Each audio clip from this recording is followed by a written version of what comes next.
I'm thinking about this money issue and I'm trying to pay for this bucket of ice cream and it's taking so long in this line. All of that is going to build up and it's going to make the situation even much more worse. And so that goes from being just a situation of impatience to so many other things. So I would definitely say de-stress in other areas of your life.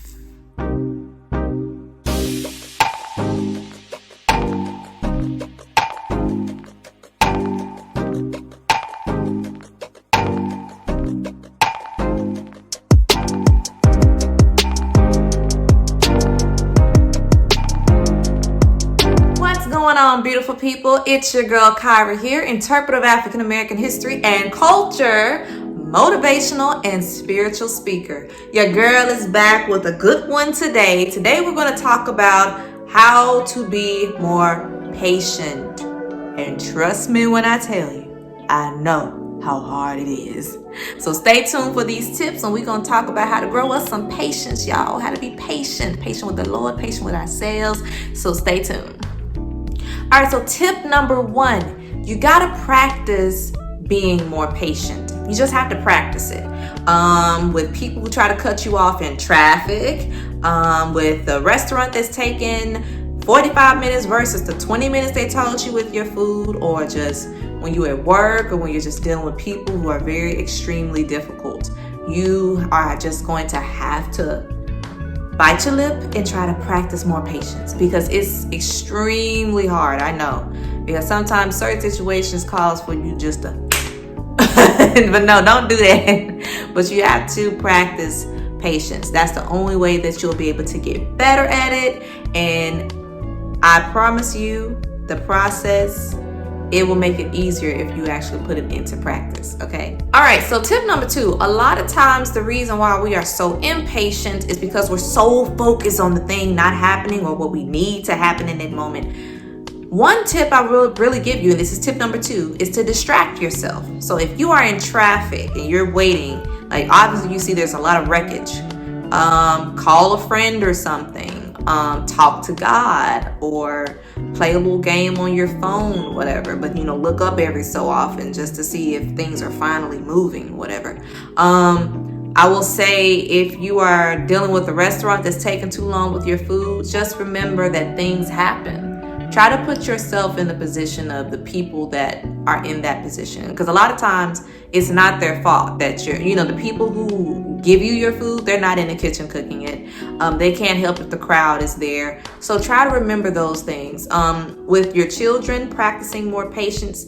Remember that you were once a child and you were not perfect, because if you were, you never would have got your whooped. Okay, so when it comes to your children, remember that one day yesterday, you used to be a child as well.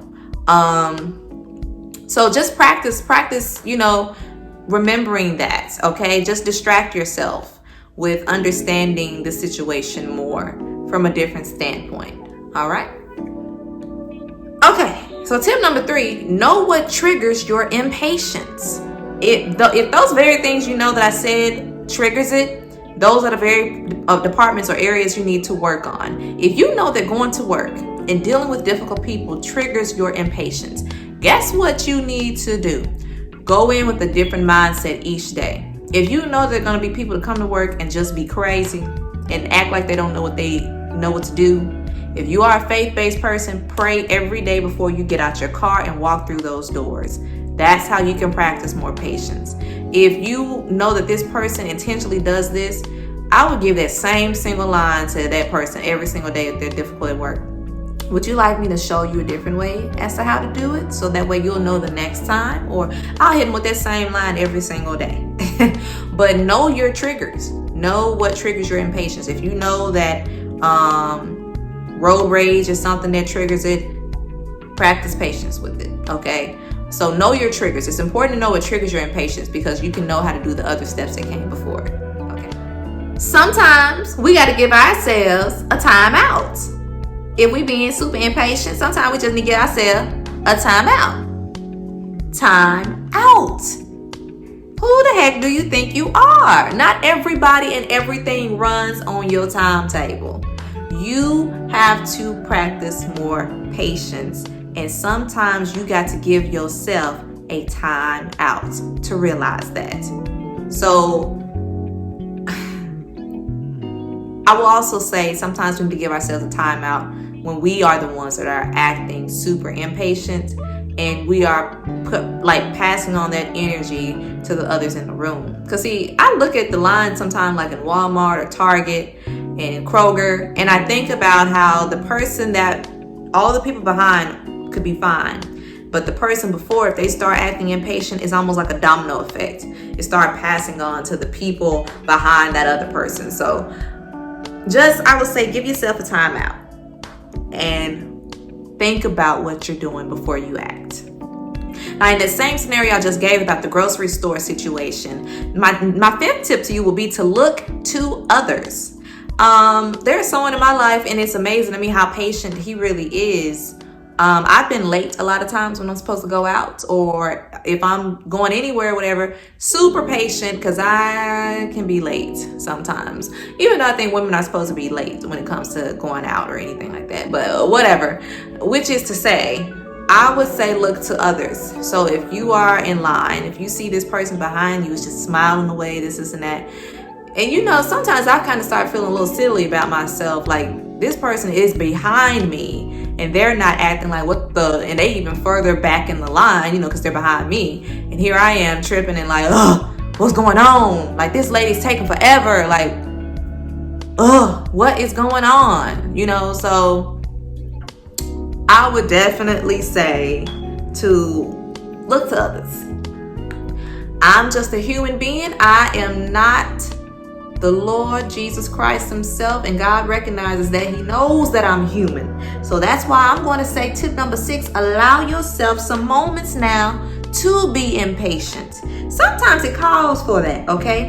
If you've been sitting at the doctor's office at 9 o'clock and they just now saying you might be able to see the doctor and it's going on 10:30, honey, we better tear this doctor office up, because don't tell me to be here at 9 and I probably got to get to work and I was trying to come here before I had to start my shift, or you just never know. But after having that moment of impatience, assess it and follow the other steps, because the reason I say allow yourself moments for impatience is because we have to recognize that none of us are perfect, and we're not going to practice patience in every single scenario.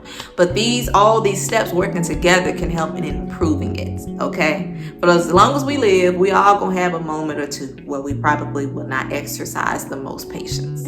So allow yourself a few moments to be able to do that. All right, and tip number 7, my last tip, is to de-stress in other areas of your life. If everything else is going fine for you, meaning like, let's say your stress issue is finances, but you got an awesome love life, your relationship with God at some point, y'all tight, okay? Y'all tight.